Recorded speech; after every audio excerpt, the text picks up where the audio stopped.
Greetings.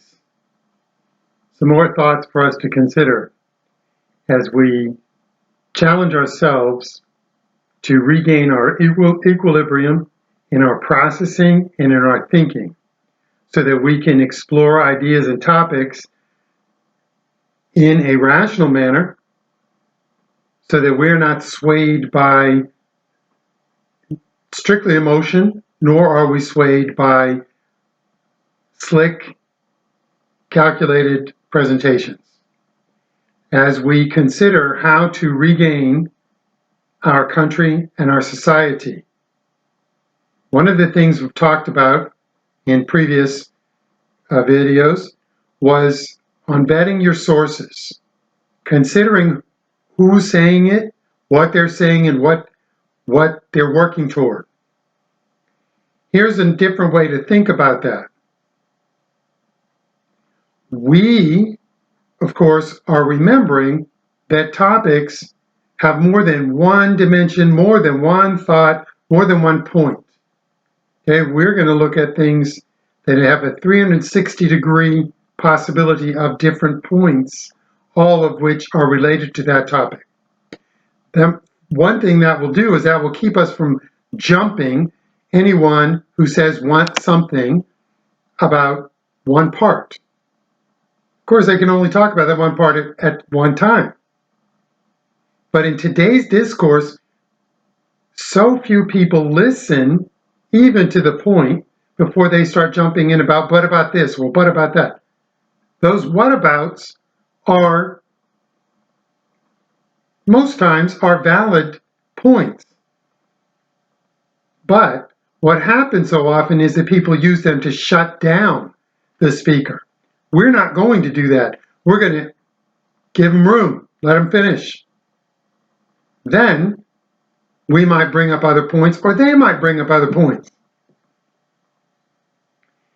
In considering who's talking to you, where you get your information, one thing that we need to do regularly is we need to pull away from the topic. Considering the topic is vital and it's necessary. But sometimes we need to pull away and be an observer about who's talking about it, who's saying it, and how are they talking about it? How are they making their point? If they're on a channel, CNN, MSNBC, Fox, it does not matter, or Meet the Press or CBS, whatever it might be, if the person questioning is attacking the presenter without letting you hear what the point is, then you have to question, why is that person attacking? Why is that person trying to undermine? If the person is not worthy of listening to, then why'd you have them on your show? This is your show. Why'd you have him on? Don't have him on if he's not worthy. If he is worthy, you let him make his case, and then you question, challenge, even attack the points he's making or the interpretation.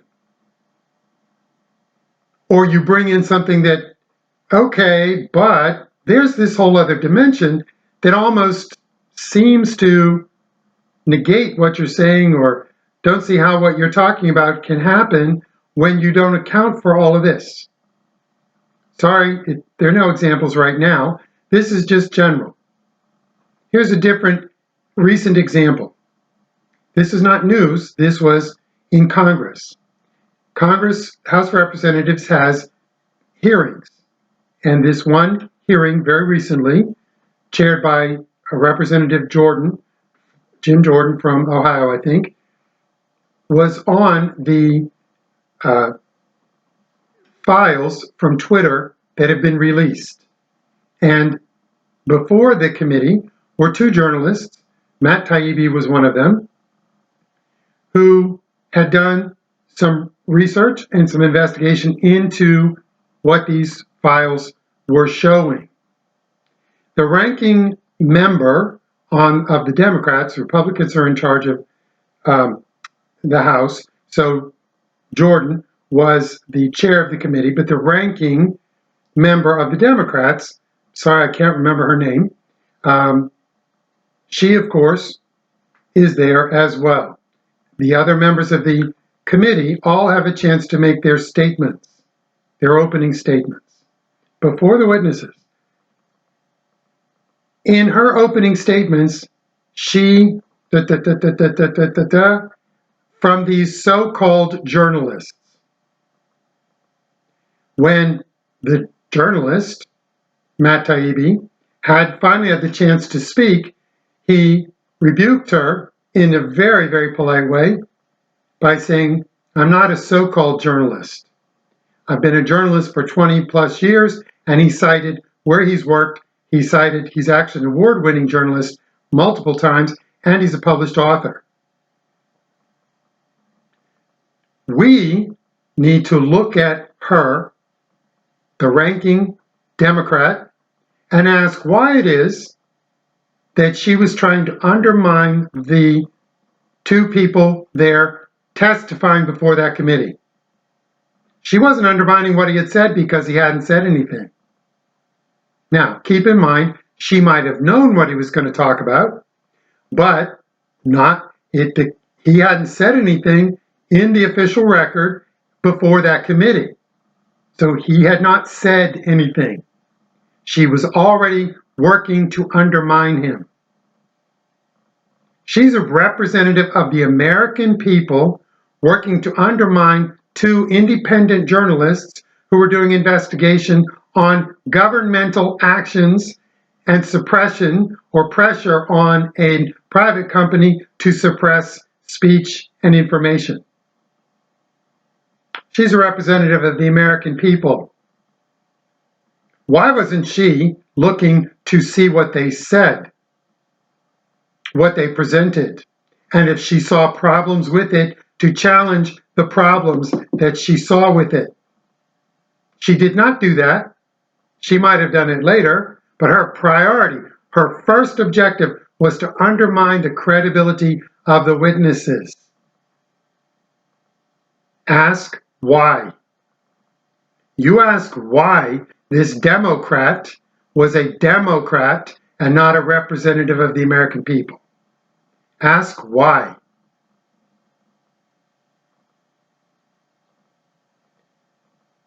You would ask the same thing if a Republican had done it. So for anyone who's a Democrat who cannot think without denying or must have the equivalent statement, if the roles would be reversed, you would understand that and you would allow that as an appropriate question. You would allow it. So you allow it now. Why was she doing that?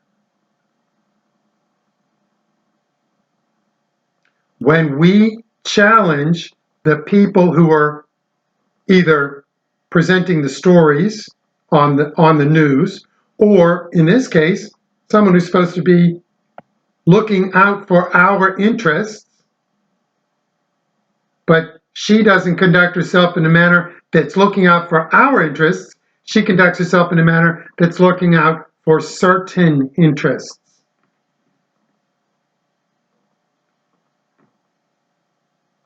Vet your sources, consider stepping away and looking at who's doing the talking and what are they doing in their response.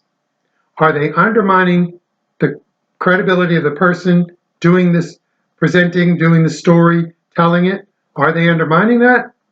And if so, what does that indicate? That's one part, but it's a good example because we have a lot of that on these 24-hour, 7-day-a-week channels where they do a lot of talking and very little considering of what's actually being presented. Very little challenging outside of their party narrative. We will challenge them and we will look carefully at them and how they speak, how they present, what they try to undermine, and what they try to slip in as true with no support and no evidence. That's another tool in our toolbox. We will be critical observers as well as interpreters. In addition to looking at the points, because later on that representative, she might have had good points to make. Don't know, because the part I saw was only about the initial opening. I certainly hope she had some good points, but her credibility is so compromised by what she did that we'll then go back and really look at her points to see if she's not slipping something in there to shape how I think and how it sounds. They're good at it. This is what they do. This is how they got where they are. And this is what they're supported in by the reinforced circle of talking mouths.